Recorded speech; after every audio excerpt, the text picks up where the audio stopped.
The other day I had a video in my YouTube feed with the title 82% of expats in Thailand lose everything.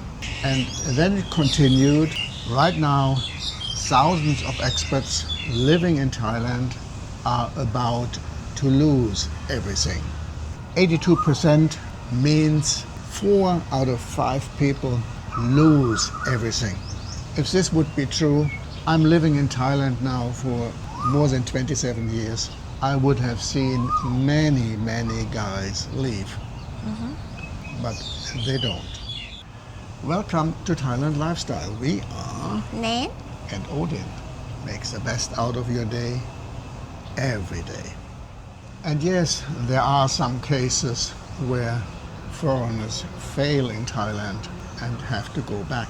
And some of them are spectacular and makes the news.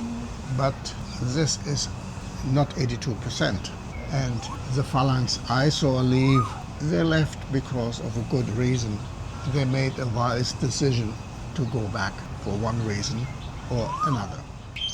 The first obvious question is, where does the 82% come from?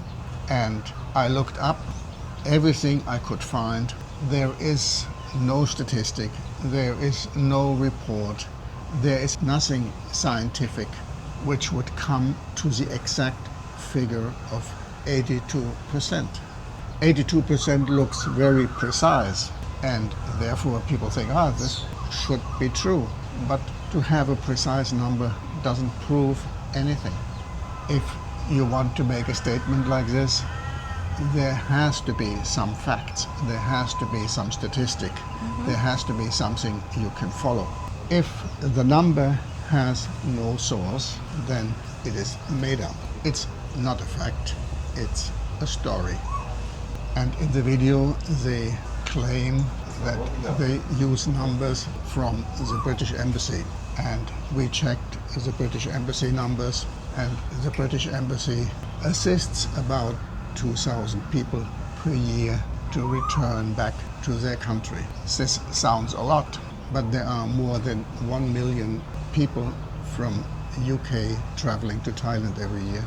And if you look at this, then it is 0.2% of people who go back for one or the other reason. So it is not 82%, it is just 0.2%. This is far off. So maybe the number comes from somewhere else. And one important fact, if you need embassy assistance, this doesn't mean you lost everything. It just means that you came into a situation where you needed the help of your embassy. If you lose your passport, if something is stolen from you, you usually need the help from your embassy. So leaving Thailand doesn't mean that you are ruined and that you lost everything. It is just that you had to leave Thailand for one or the other reason. So what does lose everything actually mean? And that's the point. If you do not define everything, it can mean everything. And then you have a very broad word. People can lose money, they can lose their job, they can lose a relationship, they can get sick, many things, and you all put them into this one sentence, everything. But this doesn't mean that they lose everything. I mean, if I get sick and I go back home, I didn't lose everything, I just lost my vacation. So we have to look specifically who lost everything. And the only ones I know who lost everything are the ones who died. Because if you die, you really lose everything. I saw foreigners work here, younger people, and they work here for a while, and then they find out that they are wasting their time, that they not make enough money, that they can make much more money in their home country or in another country or with another company. So they change jobs, they change their aim, and they leave the country. they didn't lose anything. Just the idea or some plan collapsed because they found out the reality is different than what they expected. But if you bundle every reason together into everything, then you can create fear. And fear is driving the numbers of this video. In the video, they tell the story of a man who came here with 280,000 and he had to go back. He only had 40,000 left, which is a huge loss. And when you calculate a little bit, you find out, this is about 80 something percent he lost. So it might be that from this one story they got the 82% from. But of course this is wrong. This is just one story where somebody lost something 80 something percent, which is not everything he lost, just money. So if you use a personal story to generate a general number, you are not stating any facts, you are just telling a story. You make up something. And this is why we fact check here a little bit. The next claim that thousands of foreigners are losing everything soon in Thailand is something we have to look a little bit closer. Rules change in Thailand and the law enforcement is becoming stronger in Thailand, especially if there is some event when they say, okay, now we have to solve this problem. Because you cannot own land in Thailand, but some smart people will tell you, oh, you can, you just have to open a company and you take nominees, and then with this you have some Thai ownership, but actually it belongs to you. But of course, Thai people are not stupid. They know this and it is against the law. And if they look into each of those cases, the people will lose something because what they did from the start was illegal. Same if you get a visa and you say, I'm learning Muay Thai or I'm learning Thai language.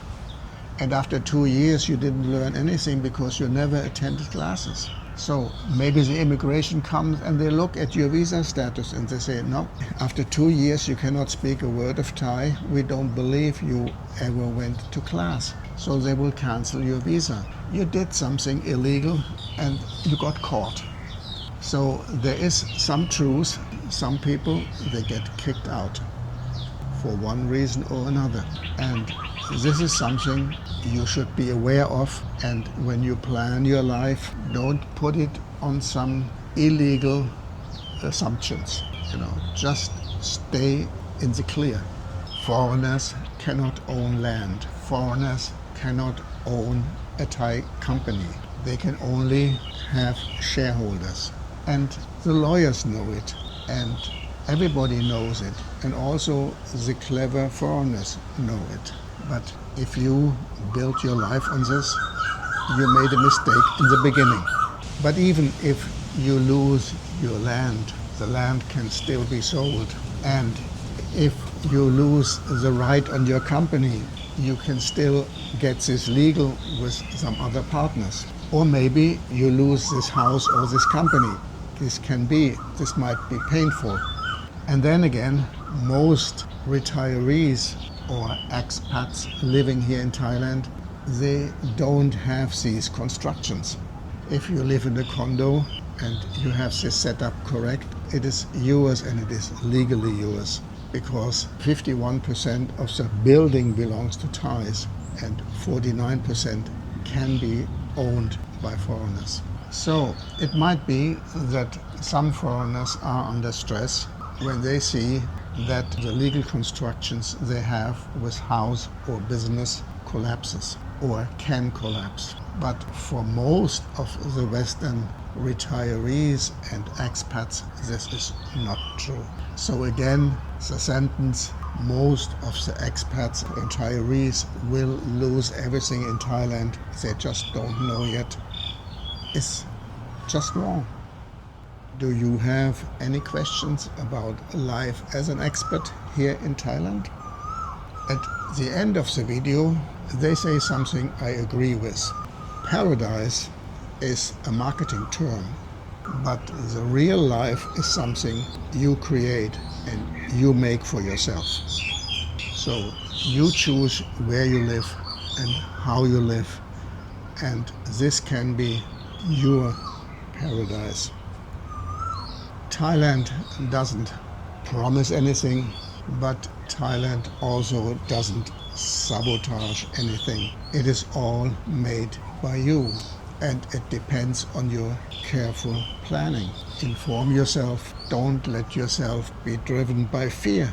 Not listen to somebody who gives you fear. Look at the facts. Fact check yourself. Thailand doesn't destroy you, but unrealistic plans or false ideas and not being informed, not being prepared correctly, this might destroy you. Just not in the numbers they claim in this video. Most people, they do their homework. In fact, everybody I knew or I know, they did their homework. And only very few went back to their country, and they did this after long thinking and made a wise decision to do so for one or the other reason. Good reason. Be curious, be prepared, be realistic. And if you want to explore more about living in Thailand, you can click here, here, here, or here.